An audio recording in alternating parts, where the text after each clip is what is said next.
Tigo, saya kan SD, SMP, SMA, tambah S1, S2, S3 di perkuliahan. Kalau dalam bahasa Arab itu lebih cenderung disebut dengan istilah tadris. Maka tempatnya adalah madrasah, di mana manusia mendidik tapi lebih kepada kemampuan kognitif, kemampuan akal, kecerdasan. Tapi kalau yang namanya mendidik jiwa dalam kata tarbiyah itu bisa bersifat informal. Kalau rawat menyebut serawit ambil parawit batang tampung selodang jadikan jeruk, kok satitik jadikan lawit, sakapa jadikan gunung, alam tak kambang jadi guru. Nah, itulah pendidikan. Apapun bisa kita jadikan sebagai guru dalam mendidik diri kita dalam kehidupan ini. Termasuklah bulan Ramadan. Termasuk bulan Ramadan. Nah, panduannya apa, Ustaz? Panduan dalam mendidik diri jiwa di bulan Ramadan itu adalah Al-Quran. Makanya Allah katakan syahrul Ramadan alladzi unzila fihi al-Quran. Pada bulan Ramadan itu Allah turunkan Al-Quran. Hudan lin-nasi wa bayyinatin minal huda wal furqan. Yang fungsi utamanya itu adalah sebagai petunjuk bagi manusia. Dzalikal kitabu la raiba fihi hudan lil muttaqin. Demikian Alkitab, yaitu Al-Quran, tidak ada lagi keraguan padanya, petunjuk bagi orang-orang yang bertakwa. Maka buku panduan dalam pendidikan di bulan Ramadan itu, Bapak Ibu, adalah Al-Quran. Makanya oleh sebab itu syahrul Ramadan disebut juga dengan syahrul Quran. Inilah kesempatan kita untuk memperbanyak diri, memperbanyak waktu untuk membaca Al-Quran. Dan kemudian tidak hanya sekedar itu, kita baca Al-Quran, kita tadabburi, kita pelajari, kita inuk manuangkan apa mana yang disampaikan Allah dalam Al-Quran. Kami Ustaz tak pandai baca bahasa Arab, Bapak Ustaz. Macam apa Ibu? Setelah baca Al-Quran, bisa kita bantu dengan terjemahan. Tujuannya adalah Bapak Ibu, di samping Al-Quran yang kita baca telah memberikan pahala kepada kita masing-masing, tapi di sisi lain kita perlu mendalami, perlu mentadabburi, perlu menuangkan apa pesan-pesan Allah dalam Al-Quran agar bisa kita jadikan panduan dalam menjalani hidup dan kehidupan. Jadi Bapak Ibu yang dirahmati oleh Allah Subhanahu wa taala, satu-satu panduannya hanya Al-Quran. Nanti kemudian disyarah dengan sunnah Rasulullah sallallahu alaihi wasallam. Karena di antara fungsi sunnah itu adalah sebagai tafsir. Apa itu tafsir? Penjelas. Kok ada nendak jalih dalam Al-Quran, tak paham kita Bapak Ibu, maka ada sunnah yang menafsirkan. Contohnya, Allah perintahkan kita sembahyang, tapi tidak ada tata cara salat dalam Al-Quran. Tidak ada Allah menjelaskan tata cara salat dalam Al-Quran. Dan adanya perintah untuk melaksanakan salat. Ya ayyuhalladzina amanu aqimus salata wa atuz zakah. Wahai orang-orang yang beriman, dirikanlah salat dan bayarkanlah zakat. Ba'a cara sembahyang. Cara sembahyang itu kita temui dalam sunnah Nabi, dalam penjelasan Rasulullah, dalam pelaksanaan yang dicontohkan oleh Rasulullah. Sallu kama ra'aitumuni usalli. Maka salatlah kalian sebagaimana kalian melihat aku melaksanakan salat. Nah, Bapak Ibu yang dirahmati oleh Allah Subhanahu wa taala, lalu kemudian apa saja nilai-nilai pendidikan yang terdapat di bulan Ramadan? Ya.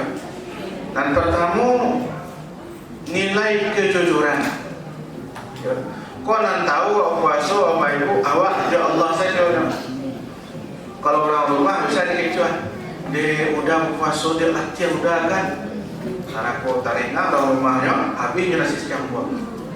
Kan seperti itu, hanya menyuruh buah meja, habis itu sana agak seteko saya kan.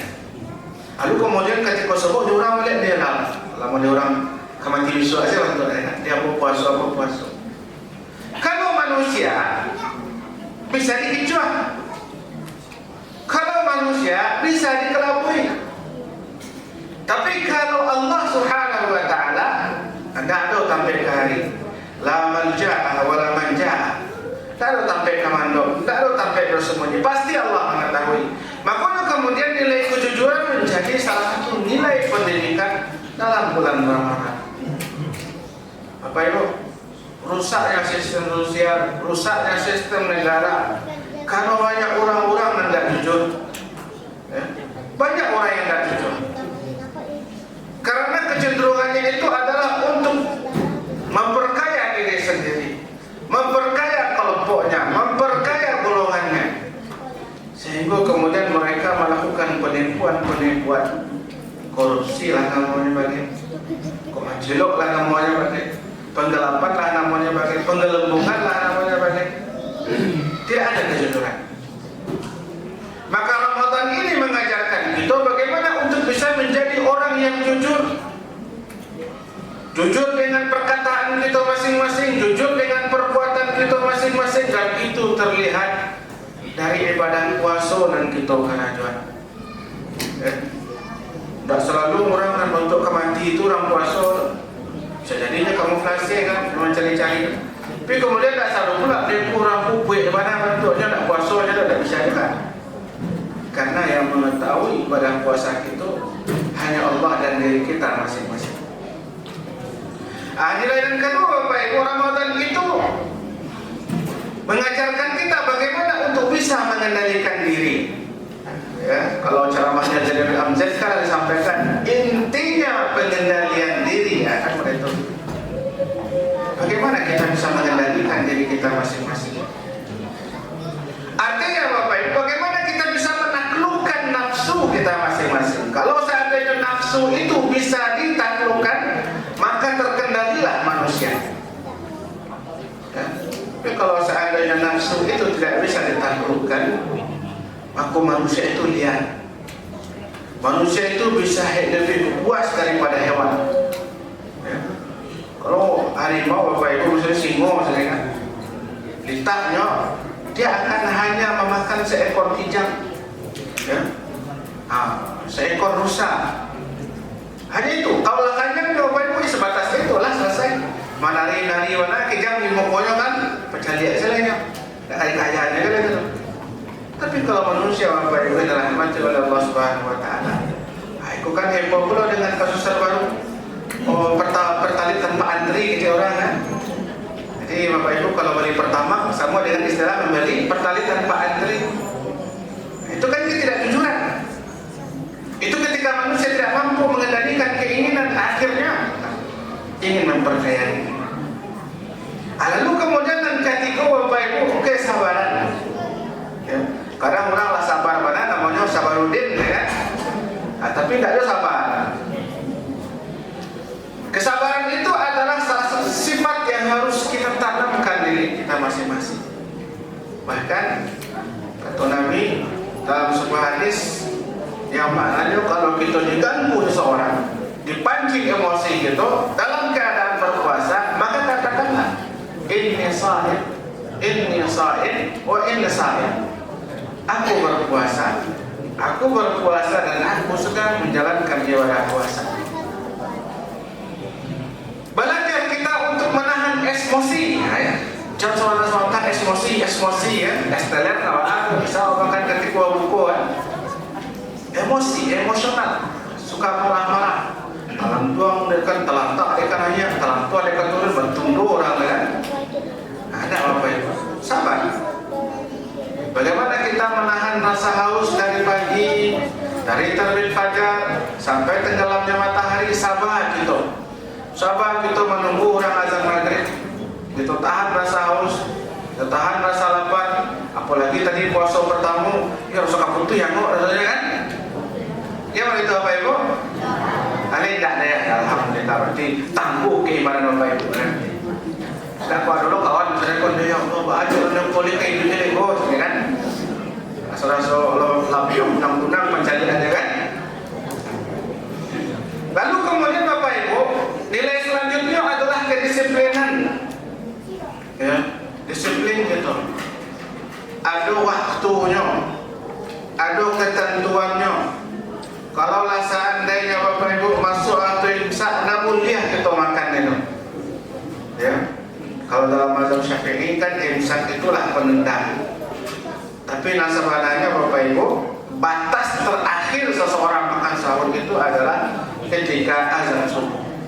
Ya, ketika azan subuh. Kalau terlambat ya Bapak Ibu, misalnya, di Padang tadi malam kan, lalu kemudian terlambat ya orang seharusnya azan itu orang puasa dimulai jam 5-9 balik, jam setengah 6 baru kerja dia tidak boleh lagi makan. Kok puasa Ustaz talok sampai tidak boleh lagi. Kita harus disiplin. Kalau seandainya jam 5.19 adalah waktu azan subuh dan tidak boleh lagi makan dan minum, stop, berhenti. Nah, itulah bentuk kedisiplinan. Karena memang Bapak Ibu, Ramadan itu ayyaman ma'dudat, hanya dalam hitungan hari tertentu. Maka kemudian kita harus bisa disiplin untuk memanfaatkan setiap detik di bulan Ramadan, setiap menit di bulan Ramadan, agar kita bisa mendapatkan ketakwaan yang dijanjikan. Tak boleh berlalai-lalai, tak boleh berleha-leha.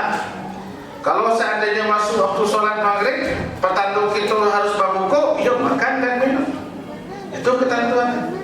Begitupun kemudian disiplin dalam melaksanakan qiyamul Ramadan, disiplin dalam menambah ibadah-ibadah yang lain, membaca Al-Quran, berzikir, bertadarus, setiap hari kita berinfak dan bersedekah. Ya, kedisiplinan. Lalu kemudian Bapak Ibu yang dirahmati oleh Allah Subhanahu wa Ta'ala, nilai yang terakhir itu adalah kepedulian sosial. Jadi Bapak Ibu, kita berpuasa menahan rasa haus dan lapar, itu agar kita peka dengan lingkungan yang ada di sekitar. Kita mungkin kini Bapak Ibu merasakan haus dan lapar atau sekali sebulan itu Bapak Ibu dalam setahun. Tapi kemudian ada orang yang hampir setiap tahun, hampir sepanjang hari di tahun itu merasakan haus dan lapar. Kalau diterasa awak yang itu, maka seharusnya puasa itu meningkatkan kepedulian sosial kita. Siapa kira-kira orang di antara kita, atau siapa kemudian orang-orang yang ada di lingkungan kita yang makannya susah, yang mereka memenuhi kebutuhan hariannya susah, dan kemudian untuk kebutuhan yang sekunder, yang primer susah bagi mereka. Maka Bapak Ibu, kalau kita memang diberikan kelebihan harta oleh Allah, disitulah kita perlu berbagi dengan sesama. Disitulah kemudian kita perlu memperhatikan orang yang ada di sekitar kita.